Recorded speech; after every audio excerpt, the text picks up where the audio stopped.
about, you know, the options that are out there for training. So, got different types of options.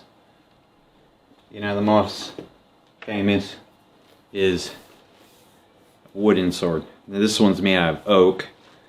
In fact, I don't know if the camera's going to pick it up here or not. You can see if you look at the grain, you'll see it. And this is, I've had this one for quite a long time. It's got a nice good handle on it. It's got a little bit of weight. You know, Suba's not very big. It's not very big at all. Of course, it's just to keep your hand from sliding up. So, but yeah, this is a good one. I like this one. I've had it for, shoot, I've had this one since middle of the 90s. So it's a pretty good bokken, or bokdo. Then you got, this came in a set. Got this a couple years ago of two. This I don't think is made out of very hard wood. Doesn't look like it. For like $50. It came with two of them. Handle's a little bit short for me, but it still works. It's light, so you could do practice one-handed. Pretty good with it if you wanted to. So that's a plus if it's a light sword at first. And they do have a burrito, if I'm pronouncing that right. Basically, it's a wooden sword. Looks like this. It looks like a boat paddle, basically. So you have a handle, and then up here it'd be really wide. And they come in different weights from what I've seen. Like, ones I saw online, one was like 3.2 pounds. The other one was 5.3 pounds. And the point of them is they're mainly used in kendo. And it's to teach you how to swing it. A sword. It's supposed to imitate a real blade. The weight of a real blade, which is a little excessive going up to like 5.3 pounds or whatever. And proper edge alignment with it. So, I don't have one of those. But, I mean, you can get bokkens fairly cheap. They're not very expensive. And then, of course, they've got, this would be like Tanto Wagasashi. This is another hardwood one. So, and it's one-handed. So this is good if you want to do, you know, double wielding. It's really good. Teach you how to do it without, you know, cutting yourself or stabbing your ceiling. Now, the one thing about these is they're definitely not a toy, especially the wooden ones, because these will fracture a bone, especially these oak ones. They're no joke. So I'd be careful. I mean, it's good to practice someone else with one of these, so you can feel the movement and what the hit's going to be like, but I wouldn't do it without proper gear, especially with these. Now, I got this recently, my short with the box. Let me get this out of here. This is the cold steel bokken. I like it. It's really light. It's, I would say, the same weight. The weights are the same. Almost. This one may be just a little bit heavier than this, but it's pretty close to the same. And this is polypropylene plastic, and this is really durable stuff. So still, if you're going to practice someone else, I would definitely wear gear, because this thing's going to sting. It's got a nice good handle. It's about an 11-inch handle. Now the thing with this thing is it's got a huge guard. Look how big that guard is on that. It's huge. So you're not supposed to choke up like that on a sword. Okay? It's supposed to have that much room. So I've noticed with this one, if you choke up and you try to do certain moves, this guard is going to go into the back of your hand. So it's going to kind of restrict your movement. So you definitely want your hand back like that when you use this. Like I said, that's a huge guard. So, but it's nice. It's comfortable. I think Cold Steel did a good job on this. Excuse me. And yeah, I like it. Definitely would be a great trainer, you know. And I got this off of Amazon.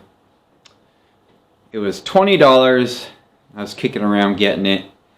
And then when I decided to get it, it was down to $14. So they knocked like 20% off. I've heard people got them for $8 on Amazon. So you just got to keep your eye out. Now, eBogo has polypropylene swords. Handles are done the same way, where it looks like, you know, it's Edo wrapped. You can get a set, if I remember correctly, which would be worth it. You get the set. Comes the Wagasashi, the katana, excuse me, and it comes with sayas for them for like $50.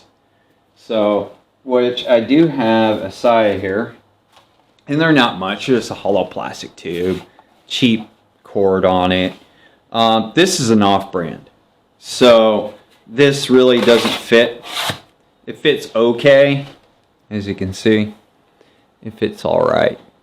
It's not the perfect fit, but if you wanted to practice draw moves, you could. I mean, you probably could take a heat gun to this and kind of heat it up so you can mold it a little bit better to this. I'm pretty sure you could, but I mean, if you're doing practice draws, it's not a big deal. So that's another option. Like I said, you just got to keep your eye out. They do have discounts on these. So, and I read in the comments, you know, people said, oh, it's the best purchase I made for my kid. You know, they hate everything, including the sister. These also are not a toy for children. These suckers will hurt. Like I said, it's going to sting. May not fracture a bone like the Bokin, but still, it's not a toy for kids. Just because it's plastic doesn't mean someone isn't going to get hurt. Then we got the option, of course, this one I ordered from Hanbon. It's a 1060 blade. It's not sharp. Ordered it that way. I've done a review on this. And what I like is, you can see that they rounded that edge off so there's no sharp point.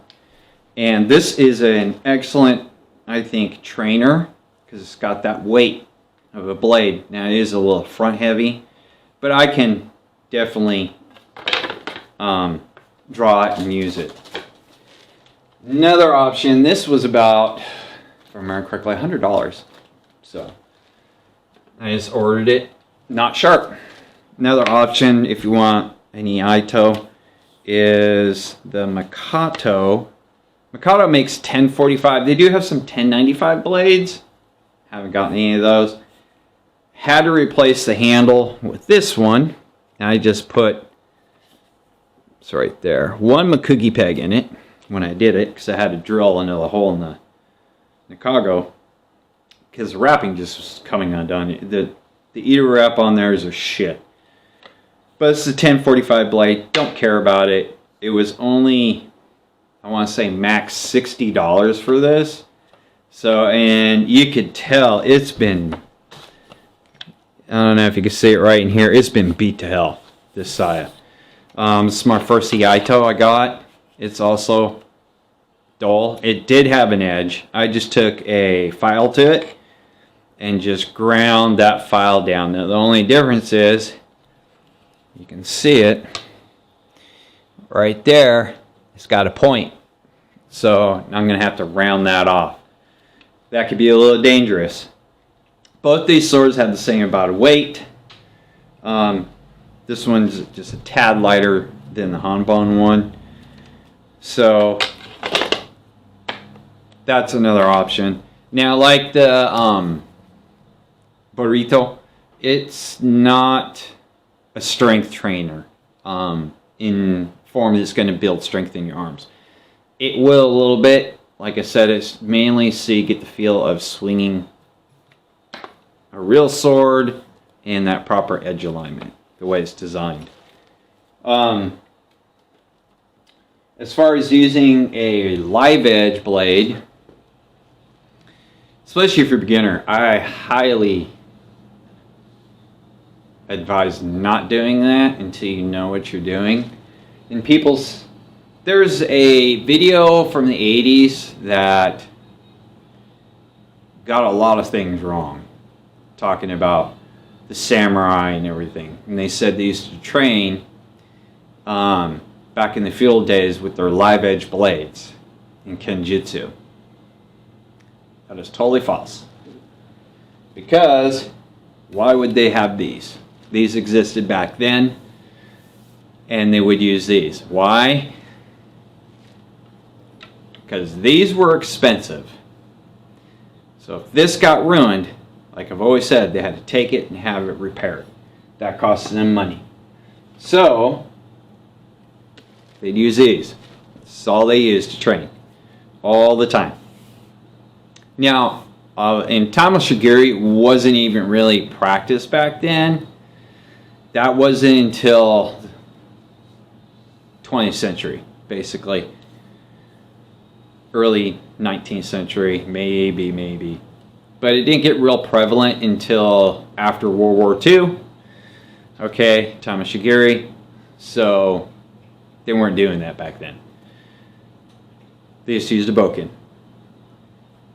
People always say, I've heard some people say, oh, I practice the live edge so that way I don't make mistakes. Well, even if you're practicing, even though, like, I know this doesn't have an edge. I ordered it that way. But if I make a mistake, I always tell myself, if that was a live edge, that would have been my hand.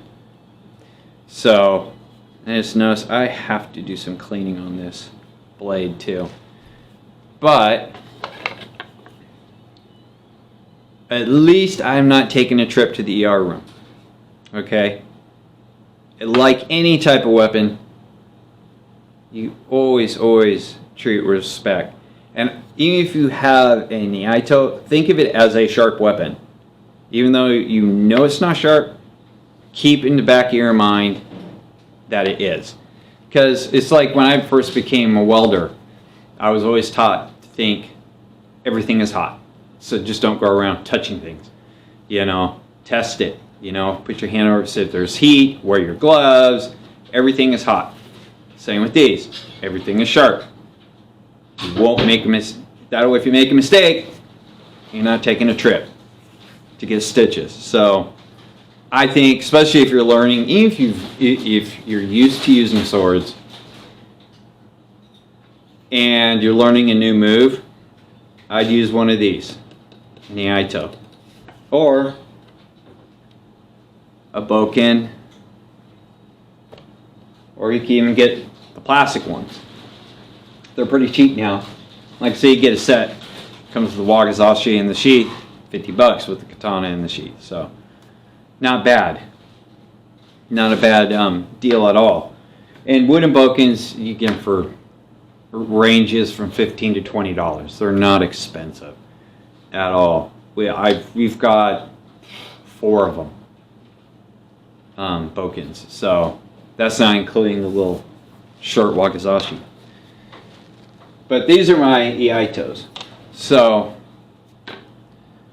if you just want to get one quick, just look at Mikado on Amazon. You get some for like $43. I mean, $43. If it bends while you're practicing or whatever, you're not out a ton of money. Just take a file to it, you know, and just dole the shit out of it. Take that, you know, round that tip off, and there you go. You know, got a nice Iaito to do practicing. But me personally, I wouldn't use a live edge. Just saying. Because like everyone, most of the moves that you see is very, I like to call robotic. But the point of Iaido, is to be prepared when you're not expected. So you technically, you're supposed to speed the movement up. Okay, so if I'll do a simple, demonstration. So if you're like this, draw the sword, then cut, right? Well, at that speed now, you're supposed to, and I don't have much room, so got to go a lot faster. So if you're not used to doing it super fast, you're bound to make a mistake. I also see people, the one I learned when in resheath, I see people do this. Stick their finger out. You're supposed to actually keep your hand like that, and then in. Fingers never come up. Because we're taught, if you stick your finger out, that's a target. So if your opponent can still perform a move, there goes your finger. So, and they kind of like pound that into your head. So that's simple, what's out there that you can get. Like I said, this is really nice, light. The only difference is it's got a huge guard on it. So like I said, just keep your hand down like that. Don't choke up. Make sure you keep it down, because that back end of that guard is really going to interfere with what you're trying to do. So there you go. I've noticed a few other people have gotten bokens now, and they're fun to play with. That way you're not going to damage what you have. So if you damage these, like, I think I only paid like this one in the 90s like $20 for it. So, and it's a nice oak. And like I said, these ones, it was a set of 2 for, $50 max for 2 of them. So I did have to put some coating on that. It's not the best wrapping, but it's okay. It's just for training. It doesn't matter. It's just so it helps with gripping more. So shop around, see what you can find. If you want one is steel, like 1060, not dull, I would suggest going to Hanbon. You get them for 1060s for like $100 from them, and you can even have stuff engraved on it too if you wanted, for free. So, and the shipping's free. You can't beat that. So hopefully this helped a few of you out, and we'll see you later.